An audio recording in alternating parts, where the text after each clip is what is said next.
최근 러시아 우크라이나 사태에 이어 중국과 대만의 갈등이 부각되고 있습니다. 이들의 갈등이 나날이 심해지고 있는 가운데 중국은 중국 대만이라는 나라 이름을 쓰도록 대만에 요구했고 타국에게 대만과 교류를 하지 못하도록 압박을 넣기도 하였습니다.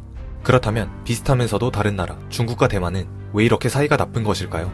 오늘은 중국과 대만 간의 갈등의 시작부터 현재까지 모습을 영상으로 담아봤습니다. 우선 중국에 대해 잠깐 살펴보자면 중국은 한족을 비롯해 55개의 민족으로 구성된 다민족 국가입니다. 약 12억 명의 한족과 이슬람교도인 위구르족을 비롯해 약 1억 명의 소수민족이 있죠. 이 중에는 중국 사회에 완전히 흡수된 민족도 있지만 나름의 고유한 정치적 정체성을 그대로 보존하고 있는 민족도 있습니다. 특히 위구르와 티베트는 지리적으로 분리되는 데다 문화적인 면에서도 중국과는 많은 차이가 있습니다. 때문에 몇몇 소수민족은 그동안 중국으로부터 독립을 추진해왔으며 최근에는 홍콩까지 가세하였죠. 하지만 어느 국가와 정부가 마찬가지지만 자신의 관할 내에서 독립을 하겠다고 나온다면 좋아할 수 없는 입장입니다. 독립은 곧 영토의 손실이며 자국의 커다란 손해이기 때문인데요. 독립을 한번 허용해주면 도미노 효과처럼 너도 나도 반발을 일으키므로 중국 정부는 소수민족의 독립을 무마하기 위해 대책을 강구하고 있습니다. 중국의 시진핑은 이러한 문제를 해결하기 위해 새로운 카드를 꺼내드는데 그것은 바로 동아정책입니다. 시진핑은 자국 영토 내에서 전개된 모든 역사적 활동을 중국 역사로 편입하는 역사공정을 전개하고 있으며 심지어는 소수민족을 중국화하는 데 노력하고 있습니다. 문제는 이 과정에서 수용시설에서의 고문과 강제노동, 성적 학대 등이 자행되고 있음이 밝혀졌고 심각한 인권 침해를 이유로 지금 중국은 국제적인 비난을 받고 있습니다. 이렇듯 중국 대륙에 인접한 홍콩과 마카오 그리고 대만 역시 하나의 중국이라는 입장이며 중국이 꿈꾸는 하나의 중국을 이룩하기 위한 노력이 현재까지도 계속되고 있습니다.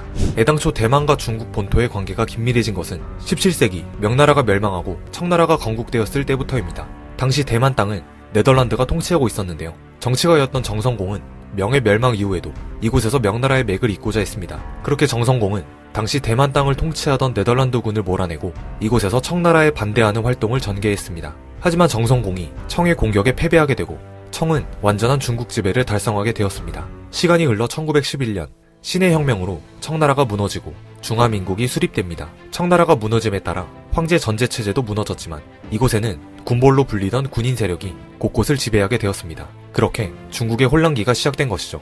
제1차 세계대전이 막을 내린 이후인 1919년 어지러운 정세 속에서 새로운 중국을 목표로 하는 중국국민당이 결성되었고 2년 뒤에는 중국공산당이 창립되었습니다. 지금의 대만과 중국이 대립하게 되는 시초가 사실상 여기서부터 시작되는 것입니다. 서로 다른 이념의 두 개의 당이 탄생하면서 이들은 계속해서 대립하지만 그 당시 군벌들이 전국에 활개치고 있었기 때문에 두 당은 우선 군벌들을 토벌하기 위해 손을 잡고 이들을 쫓아내기로 약속합니다. 양측의 국공 합작으로 이들은 서로에 대한 견제를 멈추고 모든 힘을 군벌 타도에 집중할 수 있도록 한 것이죠.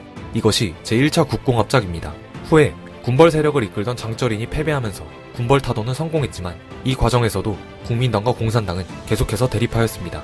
1937년 7월 국민당과 공산당의 계속된 대립 중에 아시아에서는 일본이 대륙 정복에 나서면서 폭주하기 시작하였습니다. 그리고 일본은 만주사변을 시작으로 중국 침략을 감행합니다. 일본이 중국 땅에 들어오면서 서로를 견제하던 국민당과 공산당은 일본에 맞서기 위해 또다시 협력을 해야 했는데 군벌 토벌에 이어 국민당과 공산당이 2차 국공합작을 약속합니다. 1937년부터 1945년까지 8년간 이어진 중일전쟁 기간 동안 중국인들은 이루 헤아릴 수 없는 피해를 입게 되었습니다. 그리고 이 어마어마한 희생자를 낳은 중일전쟁은 2차 세계대전에서 일본이 항복함에 따라 종료됩니다. 그렇게 일본의 간섭에서 벗어난 중국은 국민의 여망을 배경으로 국민당의 장제스와 공산당의 마오쩌둥이 평화협정을 개최합니다. 약 한 달 반 동안 충칭에서 장제스와 마오쩌둥이 만나 서로 싸우는 것을 피하고 각 당파에 평등한 지위를 인정해주는 합의를 도출해내죠. 그러나 이러한 합의에도 불구하고 양측 간의 갈등은 계속해서 지속되었으며 어떠한 일이 있어도 내전은 피하고 신중국을 건설하자는 약속은 국민당이 본격적으로 공산당을 공격함으로써 파기됩니다. 마오쩌둥은 이에 맞서 강경히 싸웠고 1946년 전면적인 내전으로 돌입하게 됩니다. 민심은 국민당을 떠나 공산당으로 기운 상황에서 국민당이 전투에서 전략적 실수를 함에 따라 공산당이 베이징, 난징에 이어 중국 대륙 최대 도시 상하이까지 손에 넣게 됩니다. 마오쩌둥의 공산당이 중국 전역을 휩쓸어버린 것이죠.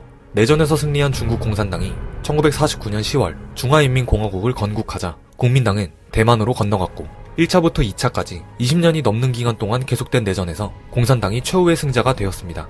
그리고 중국을 계승하는 각기 다른 두 개의 정부가 들어서게 됩니다. 하지만 더 큰 문제는 지금부터였습니다. 국공내전 이후 대만이나 중국이나 모두 하나의 중국을 표방하면서 자신들이 중국 대륙의 대표라고 주장했습니다. 그러다가 유엔이 창립될 때 유엔의 상임이사국으로 대만이 중국 대륙의 대표로 이름이 올라갔는데 시간이 지날수록 중화인민공화국의 국력이 점차 강화되자 유엔 회원국들은 대만이 아닌 중화인민공화국에 손을 들어줬습니다. 유엔 총회에서 중국 대륙의 대표가 뒤바뀌는 역사적 순간이었죠. 중국은 환호했고 대만은 좌절하였습니다.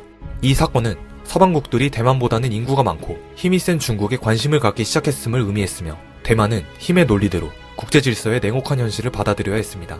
이에 대만은 유엔 총회에서 자진 탈퇴라는 대만 외교 역사상 최악의 결정을 합니다. 대만은 적과 함께 설 수 없다라며 유엔을 떠나는데 이 자진 탈퇴는 대만의 외교의 단절이라는 실로 대단한 악영향을 미치게 됩니다. 그렇게 1972년 일본이 대만과의 단교를 시작하면서 미국, 한국이 그 뒤를 이어 대만과 단교를 하게 됩니다.